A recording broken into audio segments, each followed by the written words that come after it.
Hello everyone, good afternoon. আশা করি সবাই ভালো আছো, আমিও ভালো আছি। তারপরে দেখে নেও আজকে কী কী রান্না করছি, দেখে নেও।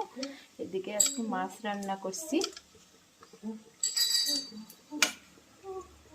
বিলাহি মটর দিয়ে রান্না করছি, আর আলু দিছি তার মধ্যে। তারপর পাতলা করে একটা ঝোল করছি মাছের। দেখালো কেমন হয়েছে মাছের ঝোলটা, কমেন্টে জানাইবা।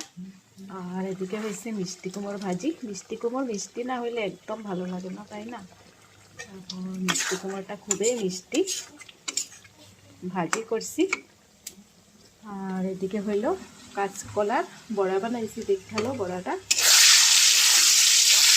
আমি কাঁচকলা এরকমভাবে কোনো সময় পকোড়ি বানাই, আর কোনো সময় এরকম বড়া ভাজি। একদম ঝাল ঝাল কইরা লাল লাল কইরা ভাজা লইছি। দেখালো কাঁচকলা বড়াটা খুবই টেস্টি লাগে খাইতে, এমনি তো আর অত ভালো লাগে না, এরকম খাইতে খুবই দারুণ লাগে। তোমরাও খাইতে পারো এরকম কইরা। আর কে কে ভালোবাসো কমেন্টে জানাইবা কাঁচকলার বড়া। ভিডিওটা ভালো লাগলে লাইক কমেন্ট শেয়ার দিবা। Tata bye bye.